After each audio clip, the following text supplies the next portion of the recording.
Hello everyone, good morning. आज हम इस वीडियो में डिस्कस करेंगे अबाउट नियो क्लासिकल एज। पहले हमने दो एज पढ़े, third and neo classical as. Neo classical as एक नवीनता की ओर था और एक एज था जिस नियो क्लासिकल एज में ही रेस्टोरेशन एज, जिसे पुनर्जागरण का समय कहा जाता है। इस समय मतलब एक नवीनता आई थी जो लिटरेचर में भी पॉलिटिक्स में भी एक नवीन धारा का जो संचार हुआ था, इसलिए इसको नियो क्लासिकल और रेस्टोरेशन एज कहा जाता है। इसमें ऑगस्टन एज भी है जिसके राइटर इसी के अंदर इंक्लूड होते हैं। तो स्टार्ट करते हैं हम neo classical literature. Okay, neo classical literature was return between 1660 and 1798। This time period is broken down into three parts: the Restoration period, the Augustan period, and the Age of Johnson. Writers of the neoclassical period tried to imitate the style of the Roman and Greek. Neoclassical period's main characterization क्या था? Symmetry, unemotional telling of events, simplicity of line, form and color, balance of straight lines and geometric shapes, use of science, mathematics and natural law, non-fantastical view of the surrounding world and events। ये neoclassical as की main characterization था। हिंदी में बताऊंगी लेकिन ये English में भी ध्यान रहना चाहिए। Symmetry, unemotional telling about events, simplicity, balance of straight lines, use of science, mathematics and natural law, non fantastical view of surrounding worlds, ये मेन कैरेक्टराइजेशन था।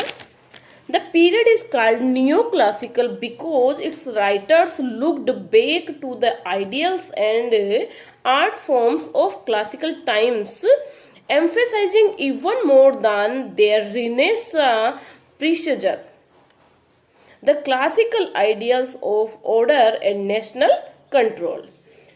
न्यू क्लासिकल पीरियड, जैसे कि मैंने पहले ही बताया है कि एक नवीनता की तरफ था। न्यू क्लासिकल एज से पहले जो एज था वो प्यूरिटन एज था, वो रिनेसाइज, जिसके अंदर बहुत सी बाध्यता थी, जैसे कि थिएटर बंद कर दिए गए थे, थिएटर में भी इतनी स्वतंत्रता नहीं थी, एक बोलने की स्वतंत्रता नहीं थी और लिखने की भी स्वतंत्रता नहीं थी। अगर मतलब लिटरेचर में अगर किसने लिमिट क्रॉस कर दी लिखने में तो उसको पब्लिश भी नहीं किया जाता था। जैसे इसका जो रिनेसा पीरियड का जो जॉन मिल्टन था वो प्यूरिटन था, प्यूरिटन एज से बिलोंग करता था। उसकी जो एज थी वो भी मिल्टन एज के नाम से जानी जाती थी, लेकिन वो एक हद में रह के डिवाइन और डिग्निटी में रह के डिवाइन के बेसिस पे डिग्निटी पे लिखता था तो उसकी पब्लिश हो जाती थी, लेकिन इससे ज्यादा पब्लिश नहीं होती थी। इसी कारण से ये बिलोंग करता था रेस्टोरेशन से भी,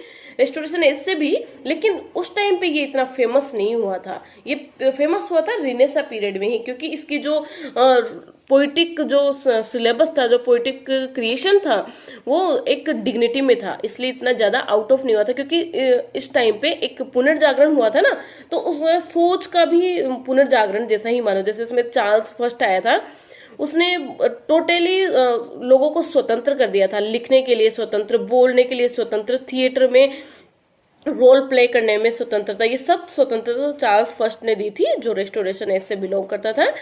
रेस्टोरेशन एज क्या है वो देखते हैं। The restoration period of English literature रफली last from 1660 to 1688। It begins with Charles II returning to the throne following the rule of various republican governments that ruled England from 1649 to 1659 after Charles I was executed। 1642 अब जो restoration age है उसके अंदर main क्या हुआ वो मैं एक बार लास्ट में जरूर बताऊंगी, लेकिन एक बार यहाँ भी बताना जरूरी, क्योंकि जो इम्पोर्टेंट है एज के अंदर इम्पोर्टेंट क्या हो सकता है। एक तो वो जो मेन कैरेक्टराइजेशन और क्या क्या उस टाइम पे हुआ वो मेन है। तो रेस्टोरेशन एज में तो वैसे ही पुनर्जागरण हुआ था सोच का, एवरीथिंग का, और चार्ल्स फर्स्ट था पहले, फिर चार्ल्स सेकंड उसका बेटा था वो भी रूल किया था। और चार्ल्स सेकंड अपने पिता से भी ज्यादा फेमस हुआ था। चार्ल्स रेस्टोरेशन एज में फर्स्ट हुआ था parliament shuts down the theatre in England, और 1660 में, ये 1642 में हो गया था, 1660 में हुआ था रेस्टोरेशन ऑफ चार्ल्स सेकंड आया था। 1660 में थिएटर्स आर रीओपन्ड। 1667 में John Milton publish Paradise Lost, ये इसने पैराडाइज लोस्ट 1667 में लिखी थी, और एज तब चल रहा था रेस्टोरेशन एज।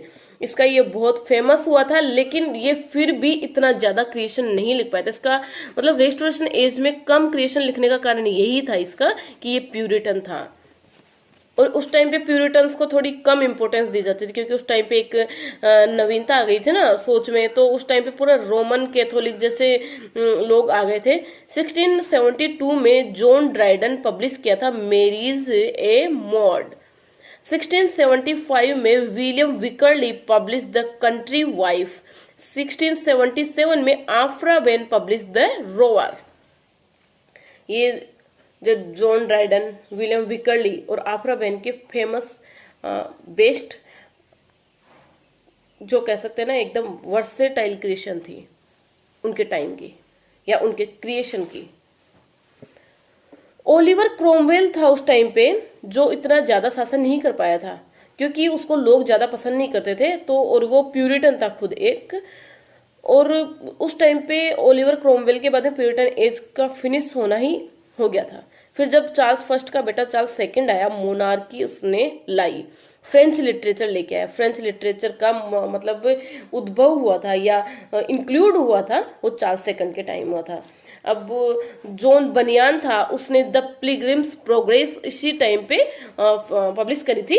जॉन ड्राइडन जो था इंग्लैंड का फर्स्ट पोइट लॉरेट था इन 1668। हेरोइक कपलेट इसने लिखे थे। मैक फ्लैकनी इसने लिखा था वर्क। एक जॉन लॉक था। जॉन लॉक पॉलिटिकल में भी बहुत फेमस है।